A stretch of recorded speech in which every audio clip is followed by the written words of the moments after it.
datang di ilcommunity.com, di mana kamu bisa belajar bahasa Inggris dengan cara yang menyenangkan. Di video perdana kali ini, kita akan membahas bagaimana cara belajar bahasa Inggris yang menyenangkan dengan bantuan aplikasi Duolingo. Bagi teman-teman semua yang belum tahu aplikasi Duolingo itu apa, di aplikasi Duolingo ini kamu bisa belajar berbagai macam bahasa. Tidak hanya bahasa Inggris, tapi juga bahasa Prancis, Jepang, bahasa Arab, dan lainnya. Tapi untuk kesempatan kali ini, kita akan fokus belajar bahasa Inggris. Dalam mempelajari bahasa Inggris di Duolingo, akan ada banyak step yang kalian lalui. Nah, untuk step pertama, ada dasar 1, dasar 2, phrase, dan selanjutnya. Setengah dari dasar yang ada di Duolingo pada kali ini, fokusnya adalah simple present. Ya, bagi kamu yang belum install Duolingo aplikasinya, segera install, bisa melalui App Store atau Google Store. Dan kalau kamu nggak mau install di handphone kamu juga bisa langsung ke websitenya melalui laptop kamu. Nah, seperti ini. Yang udah install Duolingo, akan ada step-step yang akan kamu lalui saat kamu belajar Duolingo. Kali ini kita akan fokus di dasar 1. Di dasar 1 itu ada 3 pelajaran, mencakup artikel, subjek, verb, subjek nominal, yang pada umumnya adalah present tense. Ya, setelah kamu install, sekarang coba kamu kerjain dasar 1. Setelah kamu ngerjain Duolingo dasar 1 dan kamu merasa kebingungan atau ingin mengetahui lebih dalam tentang teori-teori yang ada di dalam Duolingo tersebut, don't worry, kamu berada di channel yang tepat karena aku akan bantu kamu menjelaskan semuanya. Oke, langsung aja kita mulai pembahasan kita. Sekarang kita masuk ke dasar 1. Dasar 1 membahas tentang artikel. Nah, di sini terbagi menjadi 3 pelajaran dan ada beberapa kosakata. Nah, sekarang kamu akan menemukan kata ini di Duolingo. A man, a woman. Di sini berfungsi sebagai artikel. Artikel biasanya diletakkan sebelum noun atau kata benda. Dalam bahasa Inggris ada 2 jenis artikel, yaitu definite and indefinite.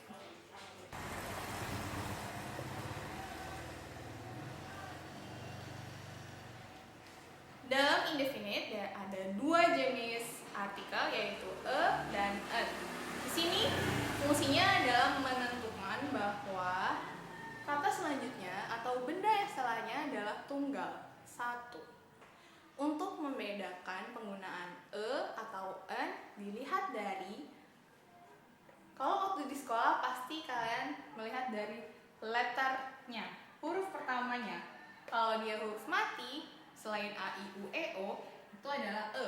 Tapi bukan dari letternya, melainkan dari pengucapannya. Seperti man, pengucapan pertamanya adalah man, itu adalah huruf mati. A woman, mati. Apple, nah apple menggunakan an apple karena pengucapan pertamanya adalah sound i, u, e, o itu. Bagaimana dengan university?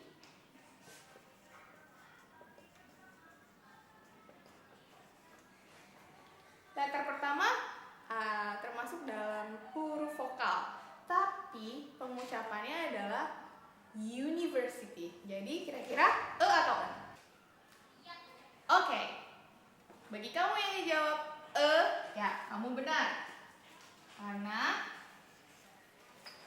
seperti yang aku bilang tadi, bukan dari letternya, tapi dari pengucapannya. Meskipun di awal dia menggunakan huruf hidup atau huruf vokal, tapi saat pengucapan university yang pertama kali keluar adalah huruf y,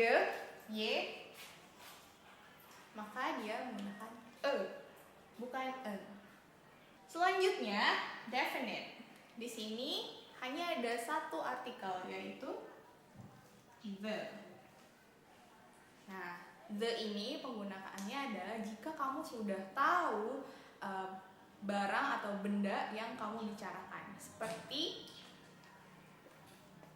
the man, laki-laki itu atau pria itu. Jadi kamu udah tahu maksudnya saat dia bilang the man, kamu udah tahu cowok yang dimaksud itu adalah cowok yang itu, cowok yang memakai baju biru misalnya, atau the students. Kalau di indefinite, kata bendanya selalu satu atau tunggal, tapi untuk pemakaian the bisa satu atau lebih dari satu. Man cuma ada satu. Students itu lebih dari satu atau banyak. Penggunaannya tidak hanya kata benda seperti ini, tapi bisa penggunaan yang lain seperti menunjukkan superlatif atau tingkatan. Misalnya the oldest, maksudnya adalah yang paling tua, atau bisa juga the eldest, tergantung British atau Amerika, atau juga the coolest man, the kindest woman, bisa seperti itu. Terus bisa juga dengan nama negara yang menggunakan the Republic of Indonesia, the Kingdom, the United Kingdom, misalnya kayak gitu. Dan satu lagi, kamu bisa memakai the untuk nama organisasi seperti the United Nations. Nah, itu bisa disingkatkan UN. Di saat disingkat itu tidak boleh menggunakan the, tapi saat tidak disingkat the United Nation boleh pakai the. Ya, seperti ini contohnya. The United Nation, correct. The UN, tetot, it's wrong. UN, correct, without the. Nah, jadi the bisa dipakai untuk satu, noun yang sudah pasti. Dua, kalimat bertingkat seperti the oldest, atau nama organisasi the United Nation, dan yang terakhir adalah nama negara yang menggunakan republic atau kingdom, the United Kingdom. Kita masuk ke materi selanjutnya, yaitu membuat kalimat present tense. Oke, sekarang kita masuk ke materi selanjutnya, yaitu simple present. Simple present terbagi menjadi dua, yaitu nominal dan verbal. Nominal di sini tidak ada kata kerja, dan verbal, verb, berarti menggunakan kata kerja. Sebelum kita masuk ke contoh kalimat yang ada di sini, saya ingin jelasin juga. Kalimat present ini digunakan untuk menyatakan fakta yang ada, lalu juga menyatakan habitual action yang biasa dilakukan sehari-hari, dan waktunya adalah pada saat masa sekarang. Ya, contoh yang ada di Duolingo, she is a woman. Di si kalimat ini patternnya atau polanya adalah selalu subject plus to be, okay, dan noun. Sini. Ya, to be untuk present tense ada 3, is, am, are. Is, am, are. Penggunaannya tergantung dari subjeknya. Kalau is digunakan untuk subjek tunggal, she, he, it, atau Miss Rani. There is only one person, cuma ada satu orang, Miss Rani. Atau Miss Dea, cuma ada satu. Sementara am ini penggunaannya hanya ada satu, yaitu I. Meskipun I di sini satu, tapi dia menggunakan am, dia agak eksklusif gitu. Lalu are untuk subjek yang lebih dari satu, we, they, you. You cuma satu, tapi juga di sini konsepnya bisa secara general. Misalnya kalian, itu kan lebih dari satu. Jadi penggunaannya adalah are, you are. Kita masuk ke contoh yang are. They are students. Oke, dari dua kalimat ini kalian bisa lihat bedanya di mana? Ya, di sini tidak menggunakan a karena noun-nya lebih dari satu. Seperti yang kita bahas tadi, kalau noun-nya lebih dari satu, mereka tidak perlu menggunakan a atau an karena a atau an penggunaannya untuk noun tunggal atau singular. Penggunaan kalimat simple present tense nominal juga bisa digunakan untuk menunjukkan kalimat yang menyatakan profesi atau pekerjaan. Ini ada di Duolingo step 8 kalau nggak salah. Misalnya, she is a secretary. Di kalimat ini juga bisa menunjukkan pekerjaan atau profesi yang sedang dilakukan, yaitu sekretaris, atau he is a doctor, atau they are students.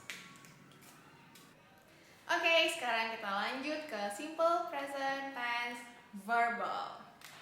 Langsung aja aku kasih contohnya, yaitu he drinks. Di kalimat verbal ini akan selalu ada verb yang berarti action. Berarti subjeknya melakukan suatu aksi, dia melakukan sesuatu. Di kalimat ini dia minum, aksinya adalah minum. Dan itu selalu formatnya akan selalu subject dan verb. Contoh lainnya di kalimat Duolingo adalah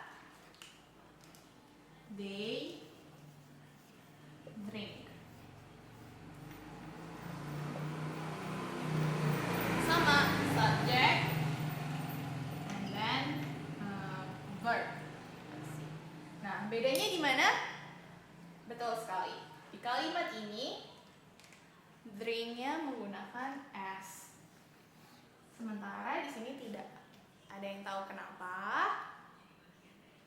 Lihat dari subjeknya. Kalau subjeknya singular atau hanya ada satu, seperti she, he, Rizky drinks, atau the cat drinks, itu hanya ada satu, verbnya menggunakan s setelahnya. Tapi kalau they banyak, you, they, we, dan I, atau Rizky and I drink, ada dua orang, tidak perlu menggunakan s. Oke? Ya, sekian untuk hari ini. Hari ini kita sudah belajar dasar 1, yaitu artikel yang terbagi menjadi 2, definite and indefinite. Kita juga belajar tentang simple present yang juga terbagi menjadi 2, nominal dan verbal. Nominal nggak ada kata kerjanya, sementara verbal ada aksi.